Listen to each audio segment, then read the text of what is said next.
Uh, the first one, the prokaryotic, okay, and the second one is the eukaryotic. So it's important for us to identify what is the difference between the two. Okay, so when you talk about prokaryotic, and you can see in the picture that there is really a difference when it comes to their genetic material. Okay, in the case of prokaryotic, their genetic material is mixed with the rest of their internal structure. Okay, this would mean that the fluids, the enzymes, the cytoplasmic fluid, chemicals, food, okay, that were absorbed by prokaryotic organism, they mix up with the genetic material.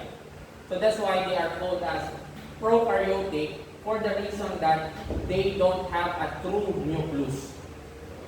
Okay, absence of true nucleus. When we talk about true nucleus, a eukaryotic cell is considered as eukaryotes or eukaryotic due to the fact that their genetic material is contained within the nucleus. In other words, there is a separation of the genetic material to the rest of the internal environment of the cell. Okay, now you can see that there is compartmentalization or departmentalization. What do I mean with that? In the case of eukaryotic cell, you can see that this is the genetic material and it is covered as well by a membrane known as nuclear membrane. So in other words, in a eukaryotic cell, they have a membrane-bound organelles. Membrane-bound organelles. In other words, all the organelles inside are covered with membrane. Do you get my point? Starting from the genetic material, okay, that is contained within the nucleus. Okay, so the nucleus has a nuclear membrane. So this is to ensure that the genetic material of eukaryotic organism is properly protected. Sir, how come it must be protected? Take note that eukaryotic organism, including ourselves, we humans, okay, our genetic material is already stable. Okay? And it's very conservative. It will not allow enormous degree of mutation to take place. Because, just like in the case of mammalian species, if the genetic material will undergo mutation, it could be very detrimental or deadly. Do you get my point? So that's why eukaryotic organisms, especially mammalian species, their genetic material is contained within the nucleus. Okay, that's why mutation rate in the case of eukaryotic organism is not that much. Unlike in prokaryotic organism, mutation is very fast, and at the same time, there's a higher rate of mutation due to the fact of the exposure of its genetic material. Question? Okay? No? Sir, Yes. how about sir, if a virus attacks with sir, the cell, sir, ano sir ang nila defense mechanism or paano sila Okay. We have our own immune system that would kill the virus. But there are virus that is so wise enough that can bypass the protection of the body. And then once they get inside the host cell, okay, because virus, they don't have the machinery. They don't have the machinery to power up the metabolism. So they need a host.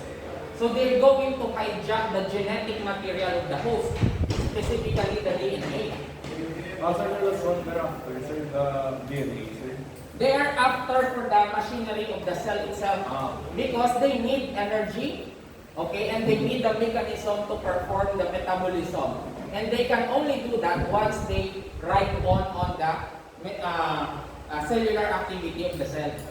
So that's why they need a host. So they cannot survive on their own. Okay, that's why we cannot consider them as a living organism because they don't have the capability to perform those life processes on their own. They need to hijack the host cell.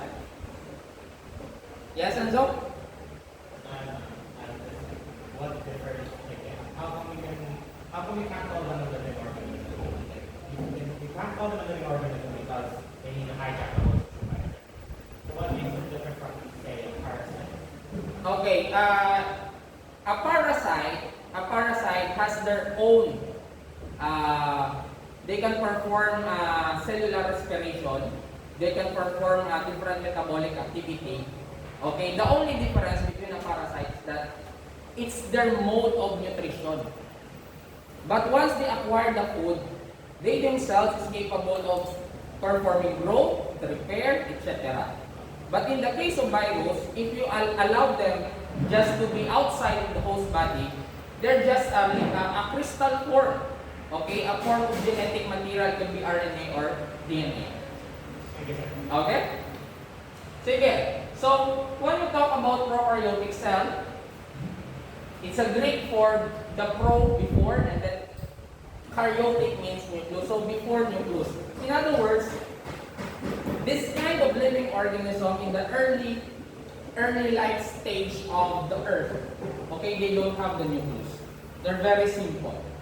And even until now, well, in fact, they are considered as the most successful living organism because for how many years they are still thriving. Okay? Now, so these are the features of a prokaryotic organism. Very simple. They have cell wall. They have plasma membrane on the outer part. But in the inside of their organelles, they're not a membrane bound. Okay, most of it. The flagella, when you say flagella, it's just a whip-like structure intended for movement. Okay? We have pili.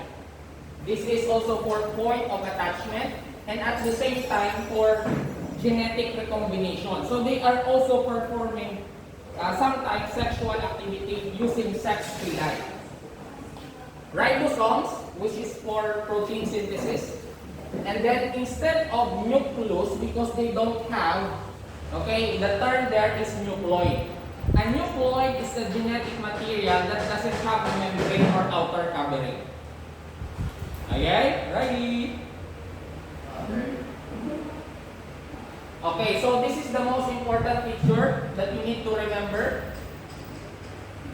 That there are no internal compartments. Okay, for example, you imagine this whole building. So you can see there are rooms, compartmentalization. In the case of prokaryotic cell, everything is mixed up. Okay, no compartmentalization, no division because there is no membrane inside. Okay.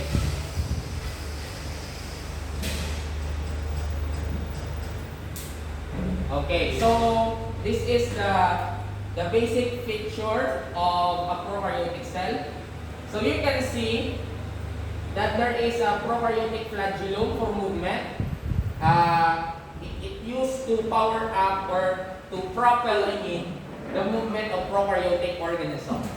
So they have a cell wall, okay, food granule. So you can see everything is mixed up there, including the genetic material.